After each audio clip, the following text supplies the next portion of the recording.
Hi friends आमी Soma सोमास cooking चैनेले आपनादेर सबाइके स्वागत। आज आमी आपनादेर पाका आम दिए एकदम नरम तुलतुले स्पंजी बाटी केक बानिये देखाबो। खेतेও खूबই टेस्टी হয়, বানানোও সহজ। চলুন তাহলে এখনই রেসিপিটি দেখে নিন। ভিডিওটি ভালো লাগলে লাইক ও শেয়ার করার অনুরোধ রইল। পাকা আমের বাটি কেক তৈরি করার জন্য প্রথমে আমি এখানে 500 গ্রাম পাকা আম নিয়েছি। এখন আমটা ভালো করে ধুয়ে নিয়েছি, তারপর আমের খোসাটা ছাড়িয়ে আমটাকে আমি ছোট টুকরো করে কেটে নিচ্ছি। আমের খোসা ও আঁটি বাদ দিয়ে আমটাকে আমি ছোট টুকরো করে কেটে নিয়েছি। এবার নিয়েছি একটি মিক্সির জার আর তার মধ্যে আমি আমের টুকরোগুলো দিয়ে দিচ্ছি। এরপর আমটাকে মিক্সিতে ভালোভাবে ব্লেন্ড করে নিয়ে আমের একটা স্মুথ পেস্ট আমি বানিয়ে নেব। আমের স্মুথ পেস্ট আমি বানিয়ে নিয়েছি আর এটা হয়েছে 1 কাপ। এখন আমটাকে আমি একটি বড় বাটির মধ্যে ঢেলে নিচ্ছি। সঙ্গে দিয়ে দিচ্ছি হাফ কাপ চিনি। পাকা আম এমনিতেই অনেক মিষ্টি হয়, তাই যে যেমন আপনারা মিষ্টি খেতে পছন্দ করেন সেই অনুপাতে এখানে চিনিটা অ্যাড করে দেবেন। দিয়ে দিচ্ছি 1/4 কাপ সাদা তেল, 1/4 কাপ দিচ্ছি দুধ। আমি এখানে দুধটাকে ফুটিয়ে ঠান্ডা করে নিয়েছি। এরপর আমি শুকনো উপকরণগুলো অ্যাড করে দিচ্ছি। দিয়ে দিলাম 1.5 কাপ ময়দা, আর অবশ্যই করে শুকনো উপকরণগুলো চেলে নিতে হবে। এখন ময়দাটা আমি ভালোভাবে চেলে নিচ্ছি। ময়দা আমি ভালোভাবে চেলে নিয়েছি। এখন এর মধ্যে অ্যাড করে দেবো 4 টেবিল চামচ গুঁড়ো দুধ। আর এই গুঁড়ো দুধটা অবশ্যই কেক বানাতে ব্যবহার করবেন, এতে করে কেকের স্বাদ আরও অনেক গুণ বেড়ে যায়।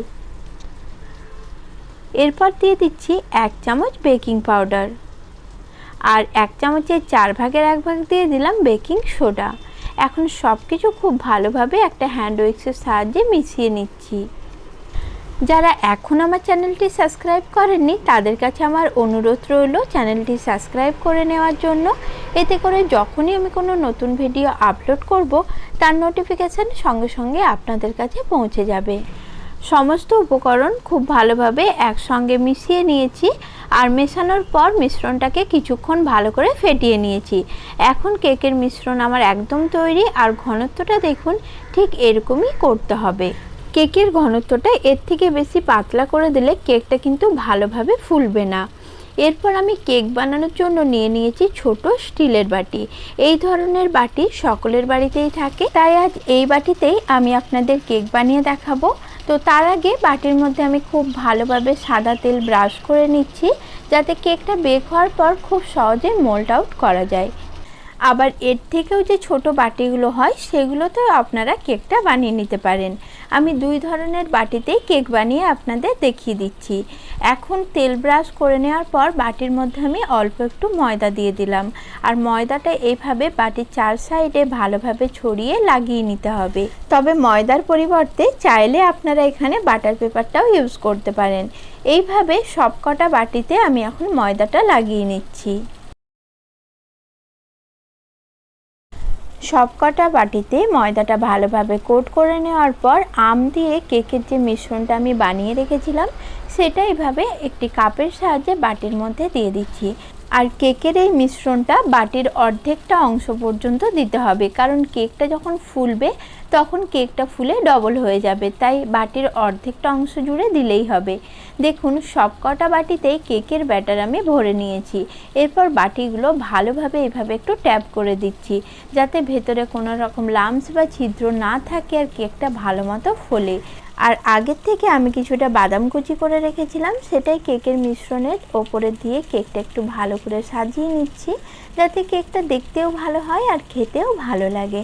তবে এটি পুরোপুরি অপশনাল, চাইলে আপনারা দিতে পারেন, আবার না চাইলে নাও দিতে পারেন। অন্যদিকে গ্যাস অন করে 10 মিনিট আগের থেকে মিডিয়াম ফ্লেমে কড়াই আমি ফ্রি হিট হতে রেখে দিয়েছিলাম, আর মাঝে বসিয়ে দিয়েছিলাম একটি স্ট্যান্ড। আর এখন স্ট্যান্ডের উপরে কেকের বাটিগুলো আমি বসিয়ে দিচ্ছি।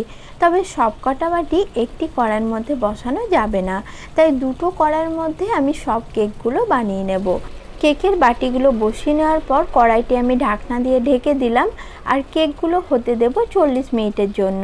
এই পর্যায়ে গ্যাসের ফ্লেমটা একদম কমিয়ে রাখবো। ফিরে এলাম 40 মিনিট পর, আর এখন দেখুন কেকগুলো ফুলে একদম ডাবল হয়ে গেছে। কেকগুলো ঠিকঠাক বেক হয়েছে কি না তার জন্য একটি চামচের বোটা দিয়ে আমি দেখে নিলাম। কেকগুলো একদম পারফেক্ট বেক হয়েছে। সবকটা কেক আমার বানানো হয়ে গেছে আর এখন কেকগুলো খুবই গরম অবস্থায় রয়েছে, তাই কেকগুলো আমি প্রথমে পুরোপুরি ঠান্ডা করে নিচ্ছি। তারপর আপনাদের দেখাচ্ছি কেকগুলো ঠিক কীরকম তৈরি হয়েছে। কেক পুরোপুরি ঠান্ডা করে নেওয়ার পর হাত দিয়ে এইভাবে সাইড থেকে একটু আলতোভাবে চাপ দিলে কেকটা খুব সহজে মোল্ড আউট হয়ে যাবে। আর এখন দেখুন কেকটা ঠিক কতটা নরম তৈরি হয়েছে, একদম তুলতুলে নরম আর স্পঞ্জি। রেসিপিটি আপনাদের কেমন লাগলো আমাকে অবশ্যই জানাবেন। নমস্কার বন্ধুরা, সকলে ভালো সুস্থ থাকবেন।